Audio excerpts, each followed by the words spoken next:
Prabhupada ki jai. ISKCON founder Acharya, BBT founder Acharya save the whole world. Vishwa Guru Shri Prabhupada ki jai. Ananta Koti Vaishnavind ki jai. Grantaraj Srimad Bhagavatam ki jai. Nitai Gaur Premanande. Om Namo Bhagavate Vasudevaya. Om Namo Bhagavate Vasudevaya. Om Namo Bhagavate Vasudevaya. Narayanam Namaskritya Naram Chavanarottamam Devim Saraswatim Vyasam Tato Jayamudirayet Nashtaprayeshu Abhadreshu Nityam Bhagavata Sevaya Bhagavatyuttama Shloke Bhaktir Bhavati Naishtiki. Reading from Srimad Bhagavatam, Canto 10, Chapter 6, The Killing of the Demon Putana. Text 31. Tavat Nanda Adayaha Gopaha Tavan Nanda Adayo Gopa Mathuraya Vrajam Gataha Mathuraya Vrajam Gataha Vilokya Putana Deham Vilokya Putana Deham Babuvuhu Ati Vismitaha Babhuvur Ati Vismitaha Tavannandadayo Gopa Mathuraya Vrajam Gataha Vilokya Putana Deham Babhuvur Ati Vismitaha Tavannandadayo Gopa Mathuraya Vrajam Gataha Vilokya Putana Deham Babhuvur Ati Vismitaha.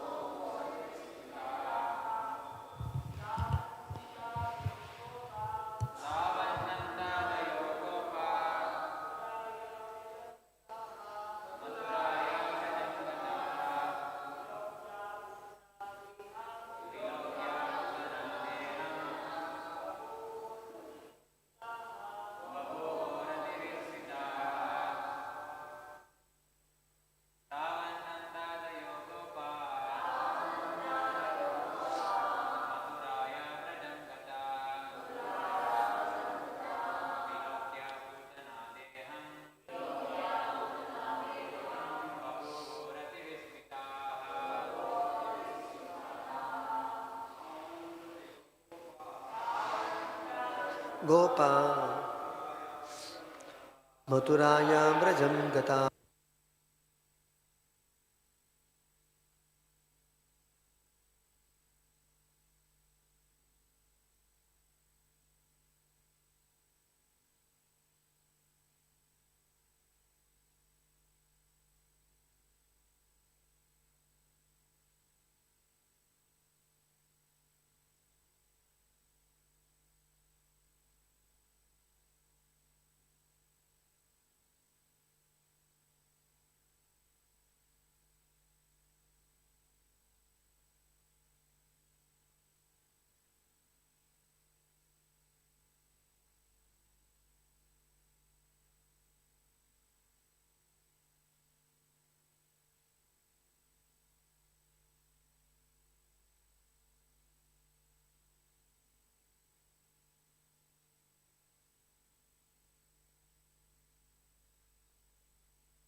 Translation and purport.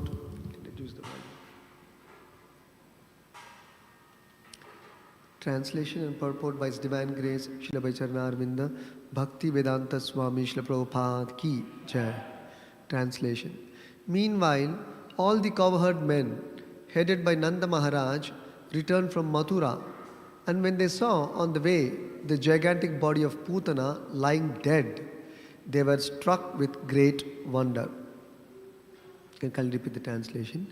Meanwhile, all the cowherd men, headed by Nanda Maharaja, returned from Mathura, and when they saw on the way the gigantic body of Putana lying dead, they were struck with great wonder. Purport. Nanda Maharaja's wonder may be understood in various ways. First of all, the cowherd men had never before seen such a gigantic body in Vrindavan, and therefore they were struck with wonder. Then they began to consider where such a body had come from, whether it had dropped from the sky, or whether by some mistake or by the power of some mystic yogini they had come to some place other than Vrindavan. They could not actually guess what had happened, and therefore they were struck with wonder. Thus ends the Bhaktivinoda purport and translation to Canto 10, Chapter 6, Text 31 of Srimad Bhagavatam. Om Ajnanatirmirandasya Jnananjanashalakaya Chakshurunmilitam Yena Tasmai Shri Gurave Namaha. Namo Vishnu Padaya Krishna Preshtaya Bhutale Srimate Bhakti Vedanta Swami Niti Namine Namaste Saraswate Deve Gauravani Pracharine Nirvisesha Shunyavadi Paschatya Deshatarine Jaya Shri Krishna Chaitanya Prabhu Nityananda Shri Advaita Gadadhara Shri Vasadi Gaura Bhakta Vrinda Hare Krishna Krishna Krishna Hare Hare Hare Rama Rama Rama Hare Hare.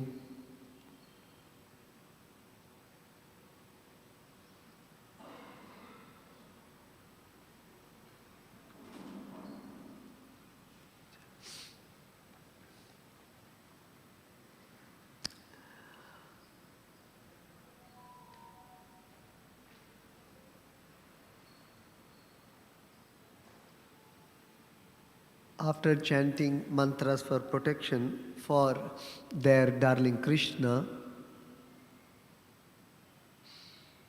and Mother Yashoda having allowed baby Krishna, child Krishna, to suck her breast and offer her milk to Krishna and ensure his healthiness, here Shukadeva Goswami is continuing to describe the simple-minded nature of the Gopas of Vrindavan headed by Nanda Maharaj. So here he is saying, in the meanwhile, meaning when the entire episode of Putana opened up and it also ended, Nanda Maharaj was not in the scene, and many other elderly Gopas were not in Gokula because they had gone to Mathura to pay their annual taxes. And as they were returning from Mathura, they observed this scene, and that is being described here by Shukadeva Goswami. Tavan, in the meanwhile, when all this Putana episode was unfolding in Gokula, Nanda Adaya Gopa, all the Gopas headed by Nanda Maharaj, Mathuraya Vrajam Gataha. Nanda Maharaj and the other Gopas who had left Vrindavan to Mathura, they were returning back to Vrindavana, Gokula, Vrindavana. Vrajam Gataha, returning to Vrajabhumi, Vrindavana. Then Vilokya, on the way to Gokula, Vrindavana, Vilokya, they saw, what did they see? Putana Deham. They saw the gigantic body of Putana lying on the outskirts of Vrindavan, on the fields. Babhuvur ativismitaha, and they became struck with great wonder. Ativismitaha, seeing the body of Putana lying dead. So what? The point is, this Putana's Deha was gigantic. As we saw in the earlier verses, it was about 12 miles long.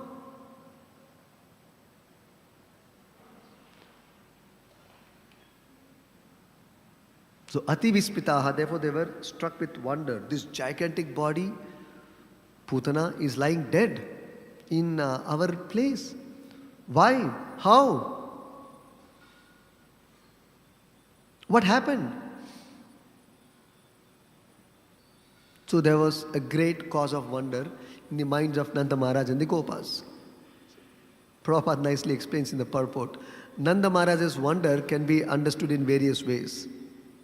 Primarily, Prabhupada explains in this verse in two ways, and later also in some other analysis is there. We will try to discuss that also. So primarily the first point of wonder was that the Vrajavasis and the Gopas, they have never seen such a gigantic body in their life. So huge. For that matter, why only the simple-minded devotees of Gokula?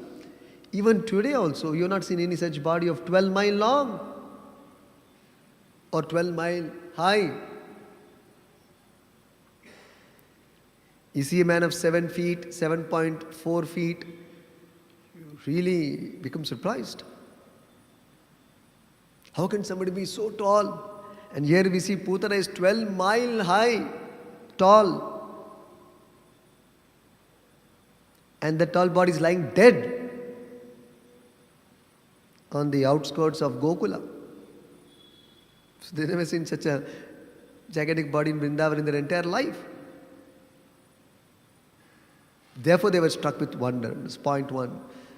Then point two is, they began to consider where this body could have come from. In Vrindavan we don't see anybody like this. So then they started thinking, maybe it dropped from sky. See their simple, pure analysis. Pure-minded, simple devotees of Vrindavan. Maybe it dropped from sky. Maybe by some mistake, somebody has placed this body here. Or maybe by the power of some mystic yogini, this body or this demoness has come here. Or maybe by the power of this power of some mystic yogini, we have come to a wrong place. Maybe we lost our way to Vrindavan and we have come to another town, another village. That's what Prabhupada says. They had come to some other place other than Vrindavan by the power of some mystic yogini. So they could actually not guess the reality. Therefore they were struck with wonder. There were also some more points of wonder. Nanda Maharaj, after seeing this dead body of Putana, was thinking, how could this woman come to my house and enter my house? How was it possible? So he could not imagine the gravity of the situation which took place in his absence. Nor Nanda Maharaj could understand that it was Krishna's plan to kill Putana. And therefore the entire episode, drama, which unveiled some time back, was all the arrangement of Yoga Maya for the pastime of Krishna killing Putana. So he could not understand. So Nanda Maharaj simply thought someone had entered his house and created havoc. That's all. So Prabhupada says this was Nanda Maharaja's simplicity.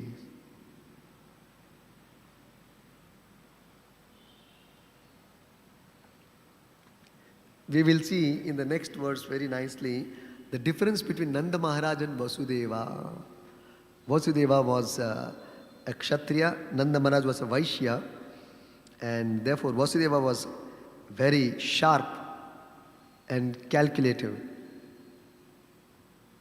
He could understand the moves of Kamsa. It was actually Kamsa would send Putana to kill all the babies who were newly born in Gokula, because there was a threat for his life from the birth of Lord Krishna. Therefore, Kamsa ordered Putana to kill all the babies who have taken birth few days ago.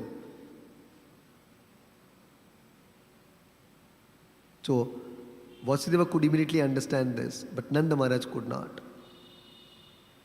This is the analysis. So, coming back to this verse, we can see how innocently, in a very simple, with a very simple mind, they were discussing and thinking, guessing how this body of Putana could have come here, landed here.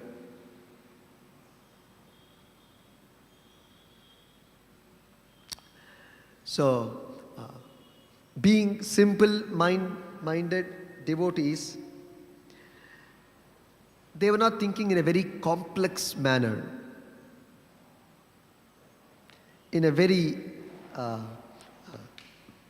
deep manner.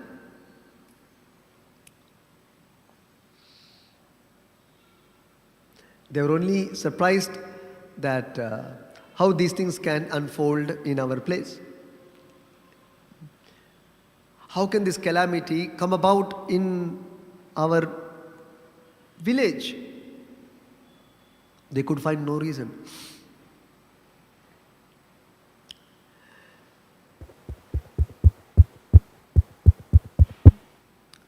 Now, this simple-minded nature of the Gopas and Nanda Maharaj does not mean that they are naive. Very important point to note. Does not mean that they are naive. Does not mean that they are not intelligent, that they are not sharp in analyzing, that they are not calculative. Rather, they don't want to tax their minds too much in all these things. They want to lead a very simple, carefree life in Krishna consciousness. Their only calculation is about the joy, protection, care and love for their darling Krishna. That's all. All their energy they want to use simply to love Krishna. They don't want to expend their energy for anything else. They're simple-minded, which is a great qualification of a devotee, being simple-minded. Simplicity is a great qualification for a devotee. And they maintain that nature. Not that they're not intelligent, they're not sharp. No, that is not true. In fact, scriptures explain that anybody who becomes a devotee of the Lord, he is the most intelligent. Krishna yai bhajai sei bada chatura. One who becomes a devotee of Krishna is the most intelligent. Bada chatura. Chatura means intelligent, Bada Chatura means very intelligent, very wise. So they are not silly in their analysis or naive. It is just that they were simple-minded. They don't think too much. They want to conserve their energy all for Krishna. That's all. Unlike Kamsa, who was so diplomatic, so calculative, day and night he is thinking, what all can I do to figure out where is this my death Krishna, where he would have gone, where he would have disappeared, where is he hiding, what is he doing in his preparation to kill me, how is he going to come? And therefore Kamsa could not sleep at night time. Kamsa could not eat peacefully. Always this thought would disturb him extremely. When is my death going to come? How is it going to come? Whether I have secured things properly for my safetyness, whether all arrangements are being made for my safety. So much energy. On the other hand, you can see Parikshit Maharaj, when he was also given a death notice, that too in 7 days' time, that too which form, how it is going to take place, when it is going to take place, everything is clearly pronounced by the curse of the Brahmana Shringi. In 7 days' time from now, from the race of snake called Takshaka, a snake is going to come and kill him. So everything is crystal clear. But he didn't show any anxiety for his death. Nor did he make any arrangements to protect himself. He just went to the banks of Ganges, gave up everything, and by the arrangement of Krishna, for his pure devotee like Parikshit Maharaj, Krishna personally arranged Shukadeva Goswami to come to him. Guru came to the disciple and gave him guidance. What he should do at this nth hour of crisis. You just spend rest of your days in simply thinking of Krishna and absorb your mind in Krishna and glorify Krishna, worship Krishna. That's all. You need not do anything. Any special arrangement for your passing away. You see? So devotees don't make any special arrangements for their passing away.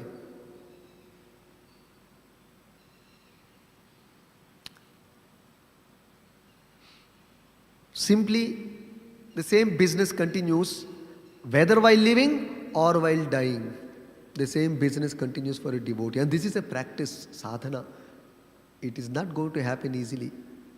If we consciously don't put effort, it is not going to happen. While we are living, while our senses are active, we should put conscious effort,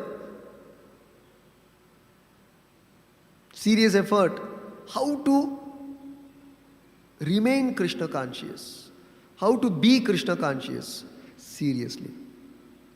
And when we put effort now, the result of this effort can be seen at the point of passing away from this world.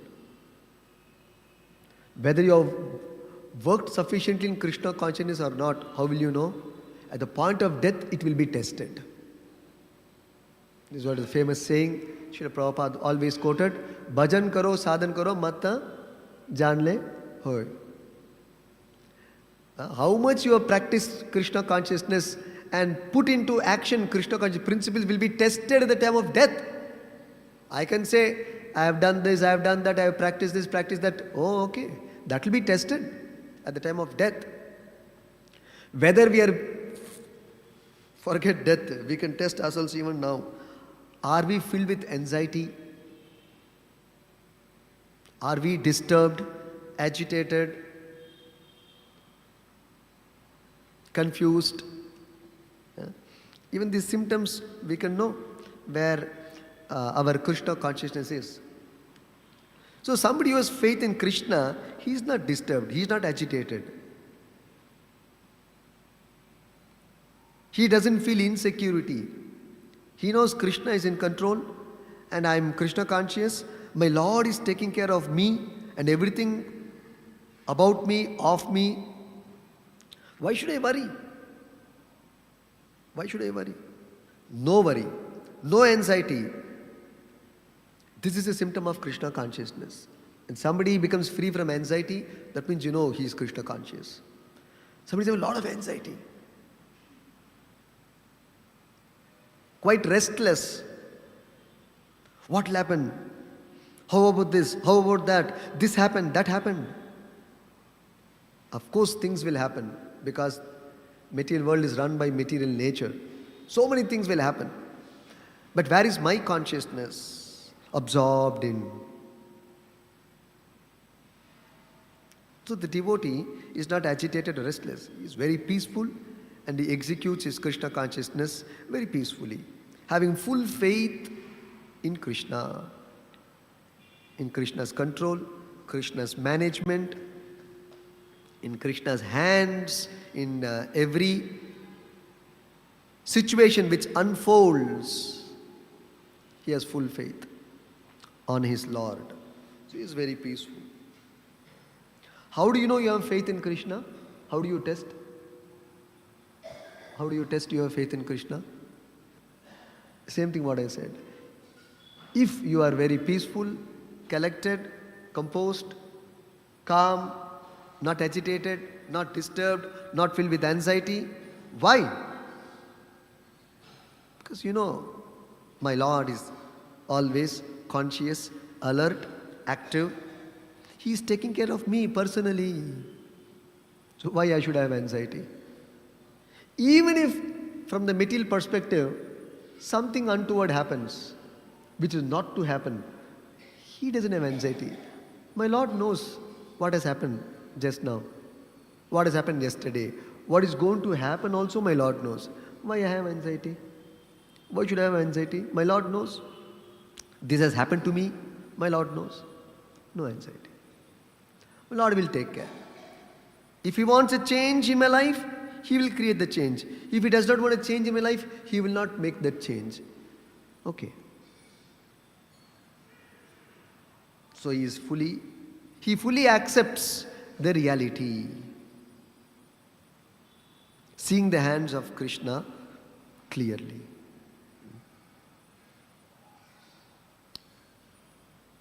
But the non-devotees who don't have faith in God or Krishna, they become filled with anxiety about the situations, about the turnaround of events which unfold.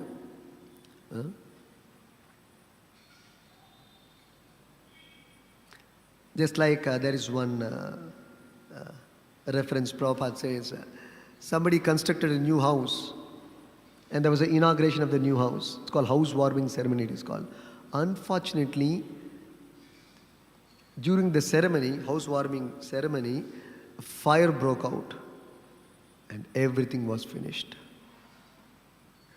So that was very disturbing news for everyone, isn't it? Just now the house is constructed and opened and there was a fire breakout and the whole house is destroyed. So sad. So naturally somebody will become very disturbed. See?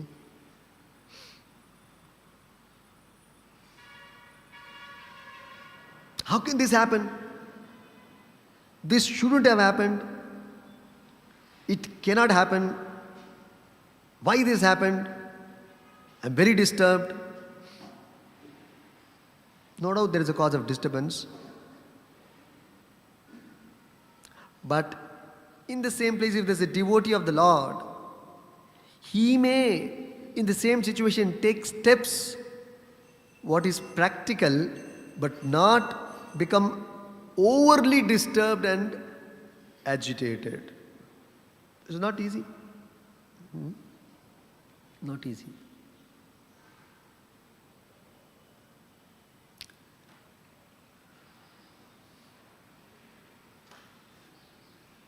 So the Vrajavasis or devotees' only calculation is all about their darling of Vrindavan, Krishna. That's all.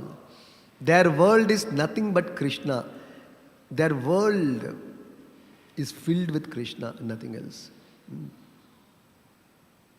They don't make complex plans. They don't think in a very complex way, like the non-devotee or non-devotees, like Kamsa, who was sinful, highly selfish, possessive, feeling insecure, and therefore highly calculative. Every move he will analyze. Why this man spoke like this? Why that person spoke like this? Why is he talking to me? Why did he come? What is his intention? See, non-devotees, how they all the time doubting the moves. They can never have peace. Even in simple situations, they'll always overthink. Why this man has come to me? Why is he talking like this to me? Why is he talking nicely to me? If he talks nicely also, he will think something wrong. If he does not talk nicely also, he'll think something wrong. See how complex it becomes. That's the nature of a non-devotee. Kamsa. You can see. Krishna is the protector and well-wisher. About Krishna himself, how all Kamsa is thinking. Can you imagine? Krishna is saying, Suhridam Sarva Bhutanam, I am the best well-wishing friend. Among the best well-wishing friend, this person is thinking so much. Because sometimes we become disturbed, right? Why is he thinking like this? Why is he thinking like that? What is he up to? Are bhaiya. About Krishna only people are thinking like that. What do you expect about the people in this world? So, not easy.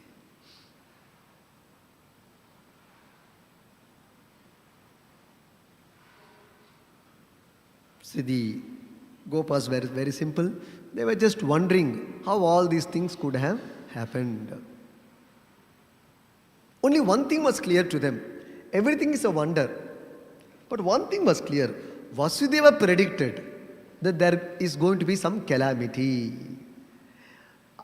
More than this, they could not understand anything. As we discussed initially, what all were the possible reasons of their wonder.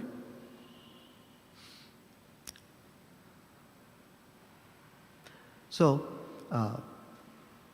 even we as devotees, if we want to practice Krishna consciousness very peacefully, joyfully, then we should also take a clue from Nanda Maharaj and Gopas and pick up this quality from them. What is that? Simplicity. Simplicity. Prabhupada says one place, Krishna consciousness or bhakti, devotion to Krishna, is simple for simple-minded devotees. And Krishna consciousness is very difficult for those who are not simple-minded. Very nice statement. Krishna consciousness is simple for simple-minded and difficult for those who are not simple-minded.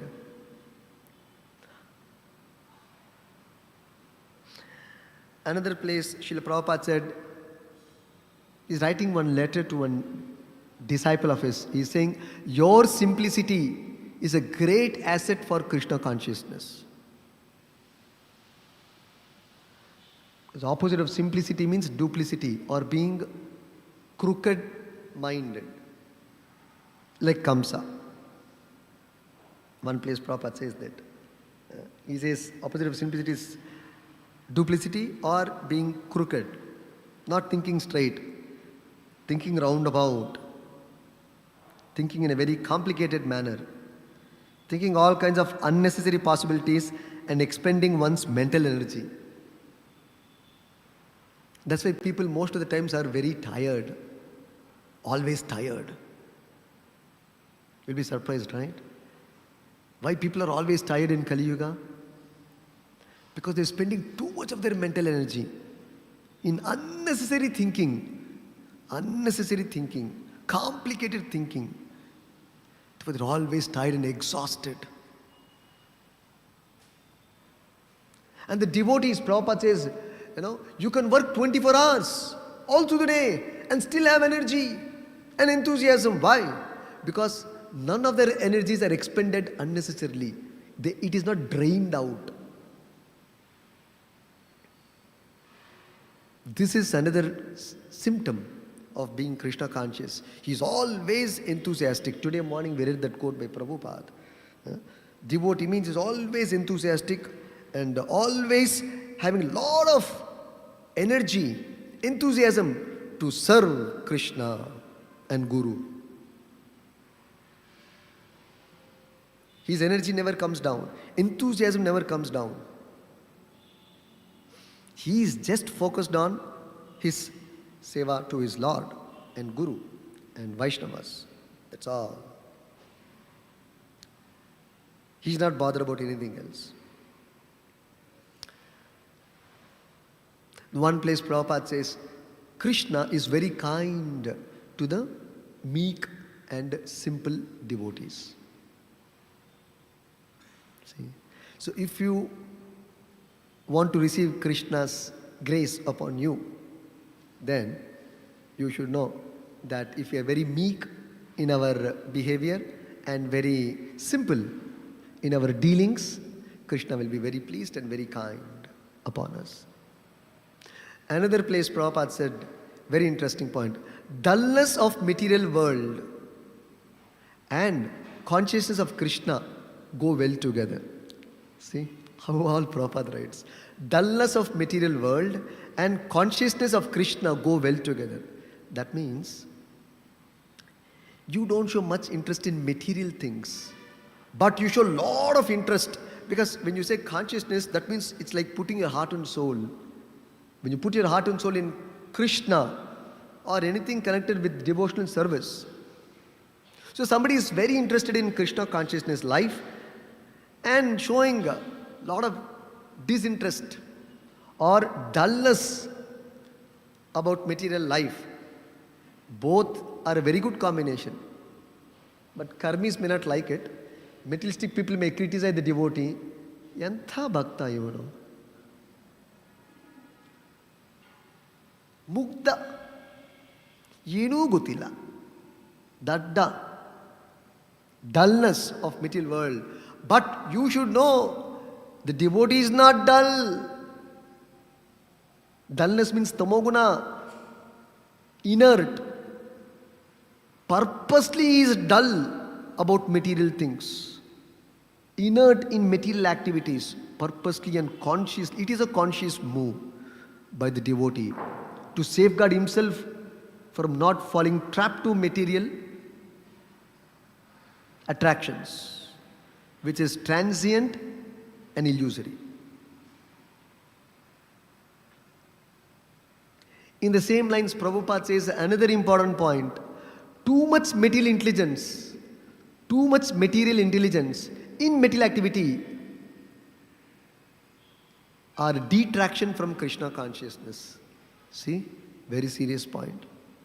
Sometimes we show too much of intelligence. You have to be very careful. Sometimes we also use another word called being over smart. No, not very good policy for a devotee, for being a devotee. It's a disqualification. In karmi world, people always want to show their intelligence, show their smartness, because they're afraid somebody will cheat him and exploit him. That fear is there. It's a fact. That's why they always want to show they're intelligent and you can't exploit me. It's an insecurity feeling. Being over smart, you see, interestingly, being over smart, over intelligent is actually an expression of insecurity. But the guy thinks, oh, I'm very intelligent. I know more than him. And therefore I am always the leader. I lead. You follow. It's an insecurity feeling. Faithless people. But the devotee is opposite nature. Opposite nature. So Prabhupada says, in contrast, it's a disqualification for Krishna consciousness, being over smart materially, or being too much materially intelligent in material activities. Not a good policy, not a good quality. We should reject that. But one may use all of his intelligence in serving Krishna, in Krishna consciousness. That is favorable and desirable. Use your intelligence in Krishna consciousness, not in material consciousness. That means seva bhav. Then another place Prabhupada said, see all these formulas for simplicity, now how much we should think, how much work we have to do in our life as a devotee. Because we have come for that. Just you have gone to medical college for what? To study medicine. If you don't study, then you have wasted your 5 years' time. Similarly, we have come to become a devotee in ISKCON or in the Krishna consciousness movement. So this is what we have come for. What for we have come otherwise? When are we going to cultivate these qualities? So, in the same lines, Prabhupada said another interesting point. Better to remain dull and simple and make quick advancement in Krishna consciousness. You see? And the materialists will charge us. He is useless fellow.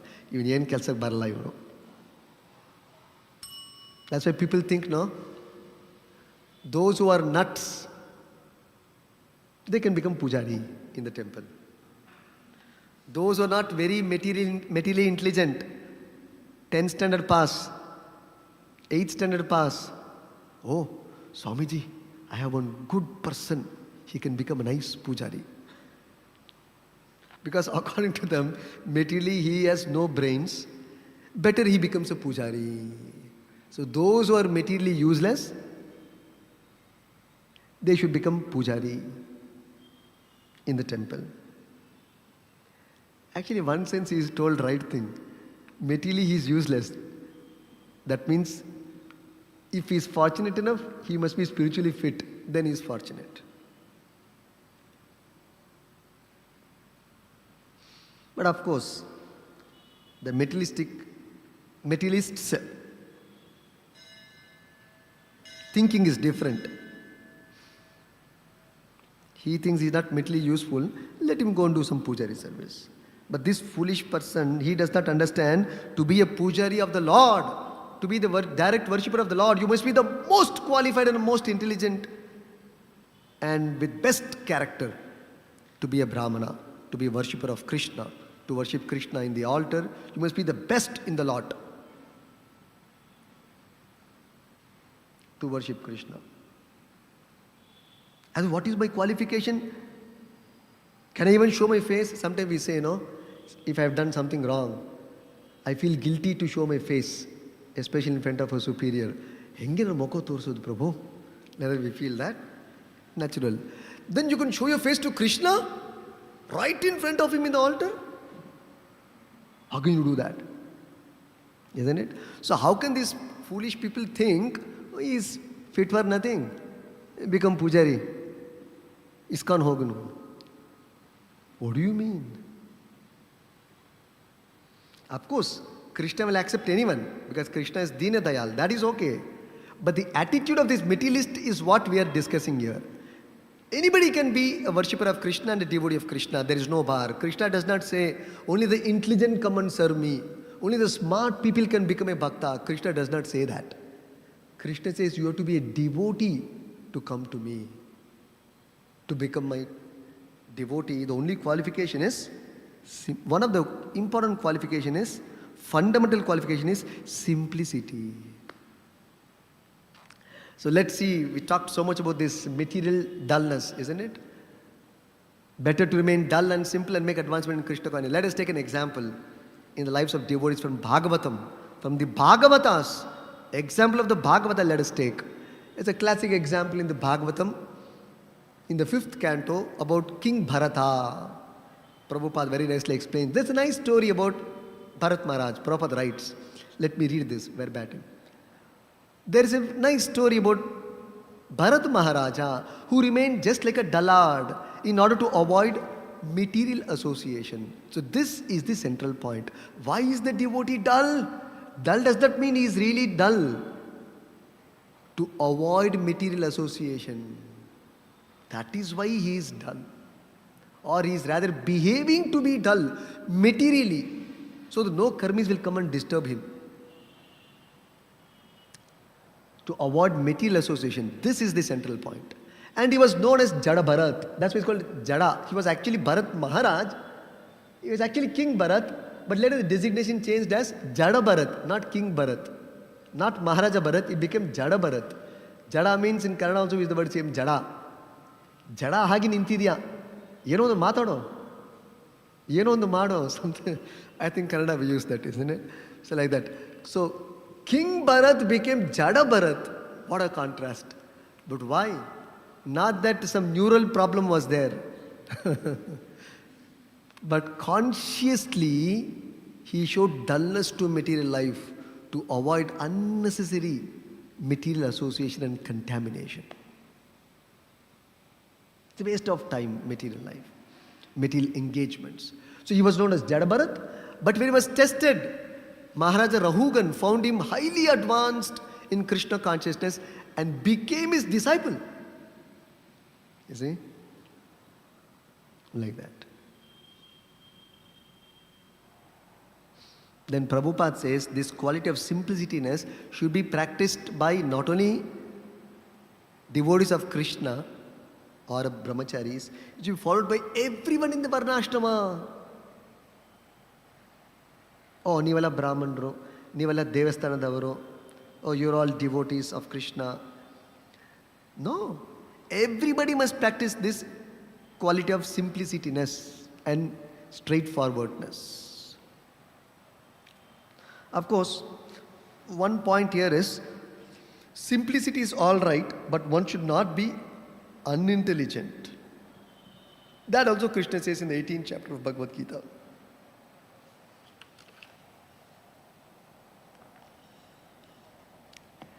How do you practice simplicity? One place Prabhupada nicely explains.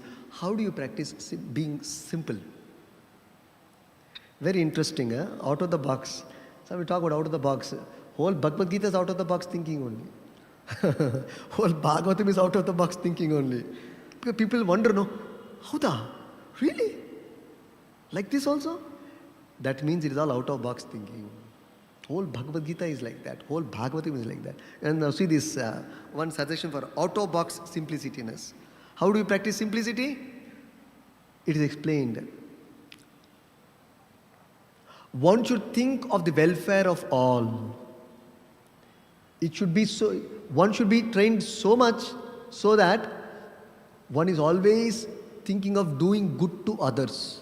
In this way, you practice simplicity. Because we're always envious of the Lord and the Jivas. Always. That's how we are in this world. Still we're not making advancement. Because we're always envious of the Jivas. My friends, my colleagues, my associates, my brothers, my sisters, my family members, devotees, acharyas, envious of the acharyas, envious of the Lord. Simply envy is filled in our system. And it comes out in a very subtle way in all our dealings. So how do you counter this envious nature? And because we have envious nature, to cover up, we put up a different show. That is why simplicity is opposite of duplicitous nature. Actually, my attitude about this particular person is something else, but I'll speak very nicely with him. That means you're duplicitous. You are showing that you are nice to this person while you are nurturing envy towards that particular person. That means it is duplicitous nature. That means you are not straightforward. You are showing yourself as something else when you are thinking something else. So how do you counter that? Genuinely, if suppose somebody wants to seriously work on this, what is the practical method? Think of his good. What good can I do to that person whom I don't like, whom I dislike? How good can I be to him? It is a great project. And you will see, you will greatly, leaps and bounds, you will advance in Krishna consciousness in this way. So Prabhupada says that one should think of the welfare of all. All means all. We don't have any discrimination or distinction. Then, one place it is said, we should know to increase unnecessary things unnecessarily is material life. See? There are many examples of simplicity being practiced by stalwart devotees, Bhagavatas. Prahlad Maharaj is another classic example. Such a simple-minded devotee is. So simple, so straightforward he was. Very bold and courageous. Even to his father. His father was a most demoniac, merciless father. He even attempted to kill his own son. And what was the fault or mistake? The only fault of Prahlad is he is a devotee of Krishna. That's all. It's the only fault of Prahlad. So Prahlad Maharaj, such a simple-minded person, when his father asked him, what have you learned? He said, to worship the Supreme Lord, Vishnu, is what I have learned. And he also advised his father, simply, Father, you also become a devotee of Lord Hari. It will do good to you. In a very simple way, you tell. And this man is boiling and, boiling with anger towards Vishnu, envy towards Vishnu. And this Prahlad, in a very simple way, saying, Father, will you also become devotee of Vishnu? That is the very subject of dissension and disagreement between the father and the son. Otherwise, everything was going fine between Hiranyakashipu and Prahlad. And see this innocent small boy. Father, will you also become devotee of Krishna? Vanam goto yad hari mashtayeta. Wanting to take shelter of Lord Hari, you give up this kingdom business. Your envy is simply increasing day by day. You better go to forest and become devotee of Hari and take a shelter. Everything will happen good for you. So simple is. He could not think so much that this statement could cause death to him. He could not think. Simple-minded devotee. Bali Maharaj is another example, his own grandson again, because he is having the yoni of Prahlad. Carrying the yoni of Prahlad. So Bali Maharaj also, when Vamandev came and asked 3 steps of land, Bali Maharaj in a very simple manner, oh, you want 3 steps? Please take. Shukracharya at the side warned him, no. He said, but why? Because you told me before you should surrender everything to Vishnu just few minutes before. Oh no, Vishnu has come and you have only given clue because I didn't recognize him as Vishnu. You have indicated and confirmed that he is Vishnu. So now I should do what you said. No, you foolish guy. I told you for something else, but now you don't give. Don't surrender everything because by asking 3 steps of land, he will take away everything. Don't give. But Bali Maharaj said, why? But why? Just now you told me, in a second you turned off the plate. What is this? Duplicitous nature. No, I am going to give. No, don't give. Very dangerous. What is the danger? He is Vishnu, my well-wisher, your well-wisher, everybody's well-wisher. Where is it going? What is the loss? No, he'll snatch away. What is the problem? After all, he is Vishnu. His own land, he'll take back. No problem. In a simple way, he agreed. Oh, Vamana, please take. See how simple-minded the devotee is, not calculative. Last point, Krishna actually became the son of Vasudeva for this very reason. Krishna says that in one place. He says that this is actually, this verse comes 3 chapters before. Earlier it was already discussed. In the context, even before Krishna appeared to Vasudeva. Vasudeva in his previous birth was Sutapa. Prajapati Sutapa. And his wife was Prishni. So Krishna therefore got the name Prishni Garbha. So Krishna, he told Sutapa like this. Who was actually the next birth, he was Vasudeva, Krishna's father. So Krishna told, since I found no one else as highly elevated as you in simplicity and other qualities of good character, I appeared in this world as Prishni Garbha, or one who's celebrated as having taken birth from Prishni. Prishni means Sutapa's wife, referring to Devaki. So Devaki was Prishni and Vasudeva was Sutapa in their previous birth. So Krishna is telling to Prishni and also to Sutapa that I have agreed to take birth from you primarily because of your elevated quality of simplicityness. So that means Krishna can be purchased by simple-minded devotees, is the conclusion. And that we can see in the life of these Brajavasis, Nanda Maharaj. So how can Krishna put the Brajavasis in danger? So not possible. So Brajavasis are always safe under Krishna's protection, and whatever dangers Kamsa will create, there is no cause for any anxiety for the Brajavasis because Krishna is personally protecting them.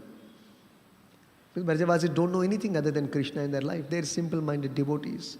For anything, they can only think of Krishna, nothing else. So Krishna will personally take care of such devotees. Stop here. Grantaraj Srimad Bhagavatam ki jai, Prabhupada ki jai.